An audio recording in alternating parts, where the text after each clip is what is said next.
Kumusta mga ka-daily? Marami sa atin ang nagtataka kung bakit kahit anong kayod natin sa araw-araw ay tila nananatili pa rin tayong stuck sa ating sitwasyon. Pakiramdam natin ay tumatakbo tayo sa isang treadmill, pagod na pagod pero hindi naman umuusad ang buhay. Sa video na ito, hihimayin natin ang 5 pangunahing dahilan kung bakit hindi ka makaalis sa kinalalagyan mo at kung paano mo ito babasagin gamit ang mga praktikal na paraan. Siguraduhin na panoorin mo ang buong video hanggang sa huli dahil sa dulo ay tatalakayin natin ang pinakamahalagang impormasyon at aral na magsisilbing susi sa iyong tuloy-tuloy na pag-asenso. Bago natin simulan, paki-like naman ang video nating ito dahil malaking tulong na po yan sa mga content creator na kagaya namin. Maraming salamat po. Aral 1. Ang mentalidad ng sapat na at ang trap ng survival mode. Maraming Pilipino ang nabubuhay sa tinatawag nating survival mode kung saan ang tanging goal araw-araw ay ang makaraos lang. Ang mentalidad na sapat na ay isang invisible na kulungan dahil kapag ang mindset mo ay nakaset lang sa pambayad ng kuryente, tubig at pambili ng bigas, hindi ka na naghahanap ng paraan para lumago. Ang problema sa ganitong cycle ay wala kang allowance para sa mga hindi inaasahang pangyayari o emergency. Kapag sapat lang ang kinikita mo para sa basic needs, isang pagkakasakit lang or isang breakdown ng gamit sa bahay ay siguradong bagsak ka na naman sa utang. Ito ang dahilan kung bakit kahit anong sipag mo sa trabaho ay parang hindi ka umaasenso dahil ang focus mo ay short-term lang at hindi mo nakikita ang mas malaking picture ng iyong financial growth. Dito pumapasok ang tinatawag na survival trance kung saan nagiging automatic na lang ang galaw mo sa buhay nang walang malinaw na direksyon. Para tayong mga sundalo sa gitna ng giyera na ang tanging iniisip ay mabuhay hanggang bukas pero nakakalimutan nating magplano kung paano ba talaga mananalo sa laban. Sa ating kultura, madalas nating marinig ang linyang basta may pagkain sa lamesa ay okay na. Pero sa totoo lang, hindi sapat ang okay na kung gusto nating mabigyan ng magandang kinabukasan ng ating pamilya. Ang pagiging komportable sa ganitong sitwasyon ang pumipigil sa atin na mag-aral ng bagong skills o humanap ng side hustle dahil pakiramdam natin ay wala na tayong oras or energy. Kailangan nating aminin sa sarili natin na ang survival mode ay hindi dapat maging permanenteng address kundi isang pansamantalang stopover lang habang nagpapalakas tayo. Ang isang malaking hadlang din sa pag-alis sa survival mode ay ang ubus-ubus biyaya culture na madalas nating gawin tuwing sasapit ang sahod. Dahil pagod tayo sa buong linggo o buong buwan ng pagtatrabaho, madali nating gamitin ang excuse na deserve ko ito para gastusin ng ekstrang pera sa mga bagay na hindi naman talaga kailangan. Imbes na itabi ang kahit maliit na halaga para sa ating future self, mas pinipili nating ubusin ang pera sa pansamantalang saya gaya ng milk tea, mamahaling kape o random na shopping. Ang hindi natin namamalayan, ang mga maliliit na gastusin na ito ay nag-a-accumulate at sapat na sana para makabuo ng puhunan o savings. Ang disiplina sa paggastos ay hindi tungkol sa pagkakait sa sarili, kundi tungkol sa pagbibigay ng halaga sa iyong pinagpaguran para hindi ka habang buhay na nakadepende sa susunod na payday. Upang makalaya sa cycle na ito, kailangan mong gumawa ng specific at actionable step gaya ng pagbuo ng iyong emergency fund bilang unang priority. Huwag kang titingin sa malalaking investment kung wala ka pang pondo na sasalo sa iyo kapag nawalan ka ng trabaho o nagkaroon ng emergency. Ang goal mo ay makapag-ipon ng halaga na katumbas ng 3 to 6 months ng iyong monthly expenses para magkaroon ka ng peace of mind. Kapag alam mong may pera kang nakatabi, mas magkakaroon ka ng lakas ng loob na mag-decide para sa career mo o sumubok ng mga bagong oportunidad dahil hindi ka natakot na magutom bukas. Simulan mo ito sa pagtatabi ng kahit 10% hanggang 20% ng iyong sahod bago mo pabayaran ang anumang bills para masigurado na ang sarili mo ang unang nababayaran. Sa praktikal na paraan, simulan mo ang pag-audit sa lahat ng iyong labas ng pera gamit ang isang simpleng notebook o app sa iyong phone. Isulat mo bawat piso na ginagastos mo sa loob ng 30 days para makita mo kung saan talaga napupunta ang iyong pinaghirapan. Madalas ay mabibigla ka na ang laki pala ng nagagastos mo sa mga bagay na pwede namang iwasan o palitan ng mas murang alternative.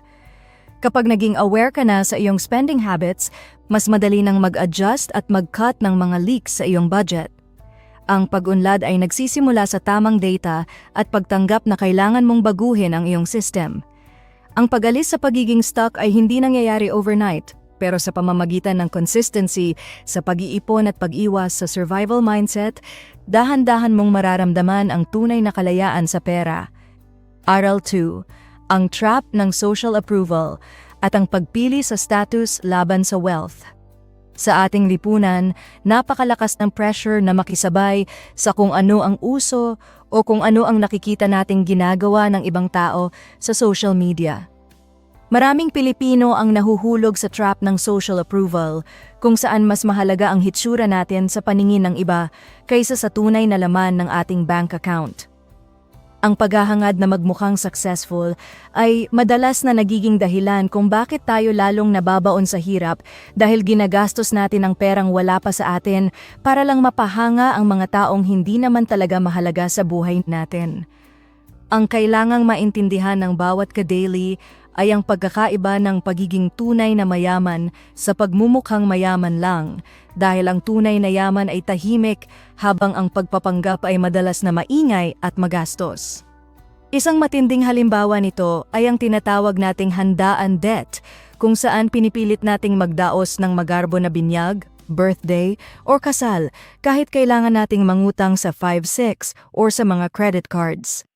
Pakiramdam natin ay mapapahiya tayo sa ating mga kapitbahay o kamag-anak kung simple lang ang selebrasyon, kaya mas pinipili nating maging bida sa loob ng isang araw kapalit ng maraming buwan o taon na pagbabayad ng interest. Ang ganitong mentalidad ay nagpapanatili sa atin na stuck dahil imbes na ang pera natin ay nagtatrabaho para sa ating kinabukasan, napupunta lang ito sa pagpapakain at pagbibigay ng panandaliang saya sa ibang tao. Dapat nating matutunan na ang tunay na pagmamahal at respeto ng pamilya at kaibigan ay hindi nasusukat sa dami ng handa sa lamesa, kundi sa katatagan ng ating financial standing. Kasabay nito ang talamak na gadget upgrade syndrome, kung saan kailangang laging latest ang model ng ating phone o motor, kahit maayos pa naman ang kasalukuyan nating ginagamit. Madalas tayong madala sa mga 0% interest installment plans na akala natin ay nakakatipid tayo, pero sa totoo lang ay itinatali lang natin ang ating sarili sa monthly obligations na kumakain sa ating disposable income. Ang bawat monthly payment na inilalaan mo sa isang depreciating asset o mga bagay na bumababa ang value ay perang ninanakaw mo sa iyong future investments. Sa modernong mundo, ang marketing ay dinisenyo para iparamdam sa iyo na kulang ka kapag wala ka ng pinakabagong produkto, kaya kailangan mong magkaroon ng matibay na self-control para hindi maging biktima ng consumerism trap. Ang susi para makawala rito ay ang pagbuo ng invisible wealth o ang pag-focus sa pagbili ng mga assets imbes na puro liabilities. Ang mga assets ay ang mga bagay na nagpapasok ng pera sa iyong bulsa gaya ng investments, maliit na business, o mga gamit na nakakatulong sa iyong productivity at income generation. Sa kabilang banda, ang mga liabilities ay ang mga bagay na kumukuha ng pera sa bulsa mo gaya ng luho, mamahaling damit, at mga gamit na for display lang. Ang mga matatalinong ka-daily ay mas pinipiling magkaroon ng $10,000 na nakatago sa bangko or investments habang nakasuot lang ng simpleng t-shirt kaysa sa may suot na $1,000 na sapatos pero zero ang savings. Ang tunay na status ay ang pagkakaroon ng opsyon sa buhay at hindi ang pagkakaroon ng maraming utang para lang sa porma. Bilang isang specific at actionable guide, simulan mong ipatupad ang 48-hour rule bago ka magdesisyon na bumili ng anumang bagay na hindi kasama sa iyong basic needs. Kapag nakita mo ang isang item na gusto mong bilhin, palipasin mo muna ang 48 hours bago mo ito i-check out o bayaran dahil madalas ay emosyon lang ang nagpapatakbo sa ating kagustuhan. Sa loob ng oras na ito, marirealize mo kung kailangan mo ba talaga ito o nadala ka lang ng hype o bugso ng damdamin. Bukod dito, iwasan ang pag-scroll sa mga shopping apps tuwing gabi o kapag ikaw ay pagod dahil ito ang oras na mahina ang ating willpower at madali tayong mabudol ng mga discounts. Ang disiplina sa pagpili ng wealth over status ang magbibigay sa iyo ng tunay na kalayaan na hindi kayang pantayan ng kahit anong likes o approval sa social media. Aral 3. Skill stagnation at ang pag-update ng iyong personal na sistema. Sa bilis ng takbo ng mundo ngayon, ang pinakamalaking pagkakamali na magagawa ng isang Pilipino ay ang maniwala na sapat na ang kanyang natutunan noong siya ay graduate sa eskwelahan. Marami sa atin ang nakakaranas ng skill stagnation o ang paghinto ng paglago ng ating kaalaman dahil kampante na tayo sa ating kasalukuyang trabaho o posisyon. Isipin mo na ang iyong utak at skills ay parang isang mobile phone na kailangang i-update ang operating system para manatiling mabilis at hindi mag-lag sa mga bagong apps.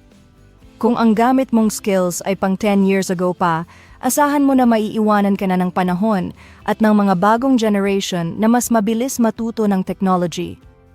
Ang pagiging stuck ay madalas na resulta ng pagtanggi nating maging estudyante muli sa harap ng mga bagong oportunidad at pagbabago sa ating industriya. Ang isa sa mga dahilan kung bakit hindi tayo umaasenso ay dahil nauubos ang ating oras sa mga low-value activities na hindi naman nakakatulong sa ating growth. Sa halip na gamitin ang libreng oras para magbasa ng libro o manood ng mga tutorial tungkol sa financial management o bagong software, mas pinipili nating manood ng mga walang kabuluhang chismis o drama sa internet. Ang bawat oras na ginugugol mo sa panonood ng buhay ng ibang tao ay oras na ninanakaw mo sa pagbuo ng sarili mong tagumpay. Hindi masama ang mag-relax pero kung mas marami ang oras mo sa entertainment kaysa sa education, asahan mo na mananatili kang stuck sa kung nasaan ka ngayon. Ang mundo ay hindi naghihintay sa mga taong ayaw tumulong sa sarili nilang pag-unlad, kaya kailangang maging intentional ka sa pagpili ng content na pinapasok mo sa iyong isipan. Dapat nating pagtuunan ng pansin ang pag-aaral ng mga high-income skills o yung mga abilidad na malaki ang bayad sa market ngayon gaya ng digital marketing, sales, specialized technical skills o kahit ang pag-unawa sa investing. Ang mga skills na ito ay hindi laging itinuturo sa classroom, kundi natututunan sa pamamagitan ng sariling sikap, panonood ng mga tamang vlogs at pag-e-experiment. Sa panahon ng internet, wala na tayong excuse para sabihing hindi natin alam kung paano magsimula dahil halos lahat ng impormasyon ay nasa dulo na ng ating mga daliri. Ang pagkakaroon ng isang skill na mahirap palitan ay ang iyong pinakamalakas na proteksyon laban sa inflation at pagkawala ng trabaho. Imbes na umasa lang sa taunang increase na kakarampot, mas mabilis ang pag-angat ng income kung may bago kang value na kayang ibigay sa iyong kumpanya o sa iyong sariling business. Ang iyong actionable guide para rito ay ang paglalaan ng tinatawag nating golden hour araw-araw para sa iyong self-improvement. Mag-set ka ng 60 minutes sa umaga bago pumasok o sa gabi bago matulog kung saan ang tanging gagawin mo lang ay mag-aral ng isang specific na bagay na makakatulong sa iyong career o finances. Hindi kailangang maging expert ka agad, ang mahalaga ay ang consistency na matuto ng kahit 1% better bawat araw. Sa loob ng 365 days, makikita mo ang malaking pagkakaiba ng taong naglaan ng oras sa pag-aaral kumpara sa taong nanatili lang sa kanyang alam. Ang maliit na investment sa oras na ito ay magbubunga ng mas malaking returns sa hinaharap dahil ang iyong kaalaman ay isang asset na hindi mananakaw ng kahit sino at hindi nalulugi sa kahit anong krisis. Sa practical na paraan, gamitin mo ang iyong YouTube account hindi lang para sa katuwaan kundi bilang iyong sariling University of Life. I-unsubscribe mo ang mga channels na nagbibigay lang sa iyo ng stress o inggit at i-follow ang mga creators na nagtuturo ng negosyo, tamang pag-iipon at productivity tips. Subukan mong kumuha ng mga online courses o manood ng mga step-by-step tutorials tungkol sa isang skill na interesado ka, gaya ng video editing o virtual assistants. Kapag nasimulan mo nang makita ang resulta ng iyong pag-aaral sa iyong income o sa paraan ng iyong pag-iisip, doon mo maiisip na ang pagiging stuck ay isang choice lang pala. Huwag kang papayag na matapos ang taon na ito na pareho pa rin ang alam mo nung nakaraang taon dahil ang patuloy na pag-unlad ang tanging paraan para makasabay sa mabilis na mundo. Aral 4. Emotional baggage at ang mga toxic na tradisyong Pilipino. Sa ating kulturang Pilipino, napakataas ng pagpapahalaga natin sa pamilya, pero minsan ito rin ang nagiging dahilan kung bakit tayo ay nananatiling stuck sa buhay. Marami sa ating mga ka-daily ang nahuhulog sa tinatawag na breadwinner trap, kung saan ang lahat ng kinikita mo ay napupunta sa pangangailangan ng iyong mga magulang, kapatid, o pati na rin ang mga malalayong kamag-anak. Bagamat maganda ang tumulong, nagiging toxic ito kapag wala ka nang naitatabi para sa iyong sariling kinabukasan at nagiging retirement plan ka na ng iyong pamilya. Ang ganitong bigat ng responsibilidad ay pumipigil sa iyo na kumuha ng risks o mag-invest dahil natatakot ka na kapag nagkamali ka ay gutom ang buong angkan.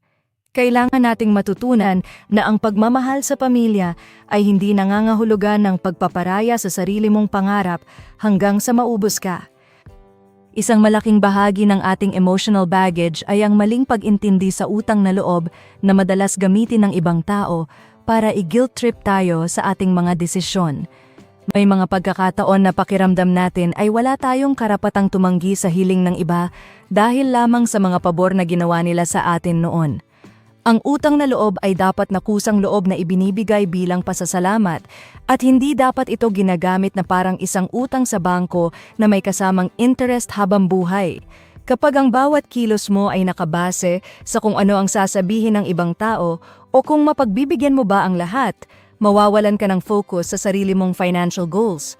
Ang pagiging stuck ay madalas na bunga ng pagdadala ng mga obligasyong hindi naman talaga sa iyo, kaya kailangan mong matutunan ang sining ng pagtatakda ng boundaries. Bukod sa utang na loob, marami rin sa atin ang may bitbit na scarcity mindset o ang paniniwalang laging kulang ang resources at mahirap talagang guminhawa ang buhay. Itong mga limitadong paniniwala, gaya ng ang pera ay ugat ng lahat ng kasamaan o sadyang ipinanganak tayong mahirap ay nagsisilbing harang sa ating tagumpay. Kapag ang mindset mo ay laging nakaset sa kakulangan, ang mga oportunidad na dumarating sa harap mo ay hindi mo napapansin o kaya naman ay natatakot kang sunggaban. Ang mga negatibong emosyon na ito na namana natin sa ating paligid ay kailangang i-unlearn o burahin sa ating sistema para magkaroon ng space para sa abundance. Ang pagbabago ng iyong financial status ay laging nagsisimula sa paglilinis ng iyong pananaw sa kung ano ang posible mong makamit sa buhay. Ang iyong specific actionable guide para rito ay ang pagkakaroon ng isang family budget meeting kung saan magiging transparent ka sa iyong tunay na kakayahan sa pera. Huwag kang matakot na sabihin sa iyong pamilya kung magkano lang ang kaya mong itulong nang hindi mo nasasakripisyo ang iyong mga bills at savings. Magtakda ka ng fixed amount para sa tulong at huwag itong lalampasan maliban na lang kung talagang life and death emergency ang sitwasyon. Sa pamamagitan ng paggawa ng boundaries, tinuturuan mo rin ang iyong mga kapamilya na maging responsable sa kanilang sariling gastusin at hindi lang laging umasa sa iyo. Ang pagiging matatag sa iyong desisyon ay hindi pagiging madamot, kundi ito ay isang paraan para masigurado na balang araw ay mas malaki pa ang maitutulong mo dahil matatag na ang iyong pundasyon. Sa praktikal na paraan, imbes na magbigay lang ng cash tuwing hihingi ang pamilya, subukan mong ituro sa kanila kung paano sila mismo ang kikita ng pera. Maaari mo silang tulungan na magsimula ng isang maliit na negosyo o kaya ay bayaran ang kanilang tuition para sa isang vocational course na magbibigay sa kanila ng skills para makapagtrabaho. Ang layunin ay turuan silang mangisda, imbes na bigyan lang sila lagi ng isda na kakainin nila sa loob ng isang araw. Kapag nakita nila na seryoso ka sa iyong personal growth, dahan-dahan ding magbabago ang dynamics ng inyong relasyon at mababawasan ang emotional pressure sa iyong balikat.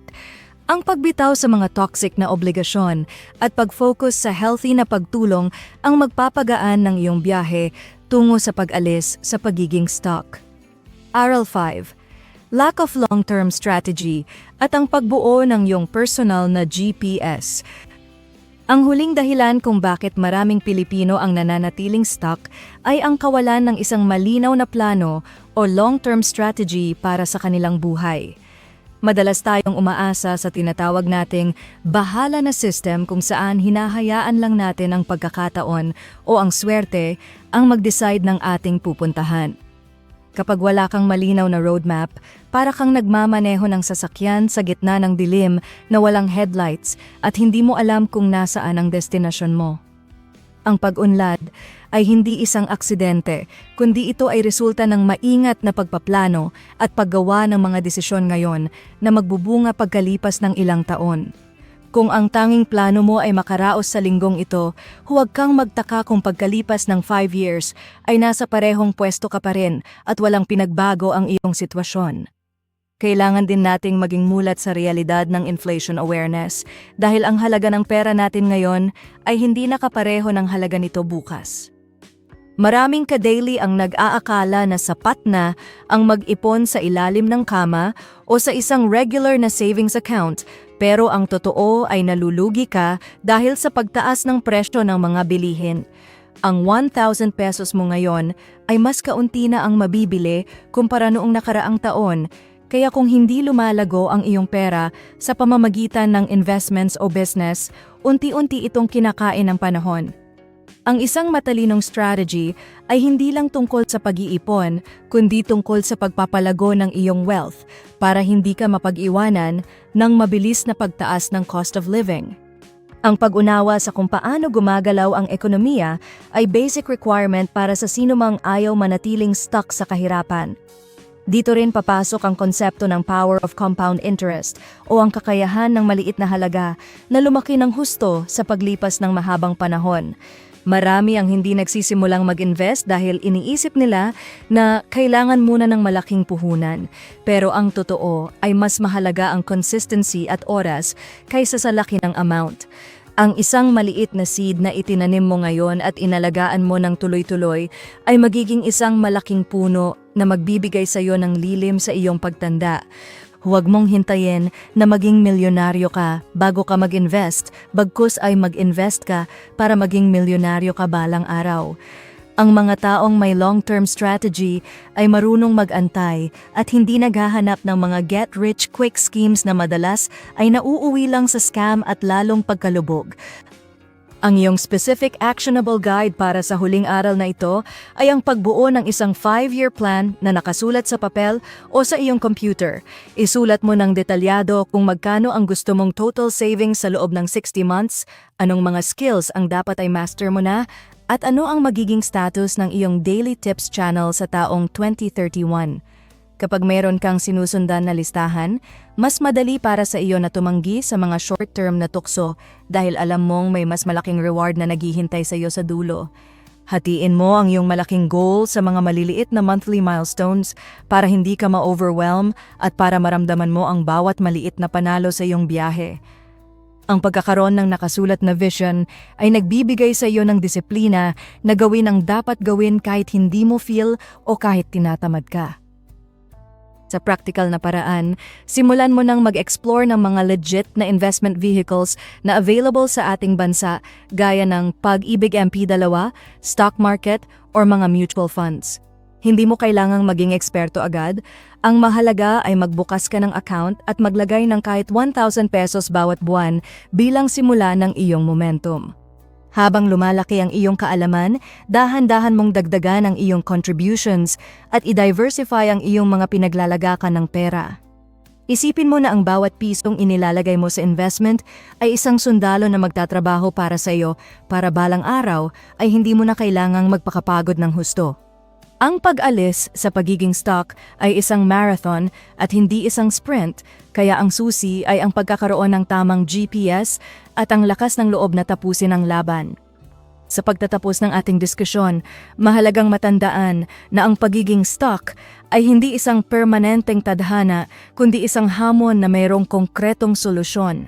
Mula sa pagbuwag sa survival mindset at pag-iwas sa bitag ng social approval hanggang sa patuloy na pag-update ng iyong skills at pag-aayos ng mga toxic na tradisyon, ang lahat ng ito ay nangangailangan ng matinding disiplina. Ang pinakamahalagang aral na dapat mong dalhin ay ang pagkakaroon ng malinaw na long-term strategy o ang iyong personal na GPS. Hindi sapat na masipag ka lang, dapat ay matalino ka rin sa pagpili kung saan mo ibubuhos ang iyong oras at pagod.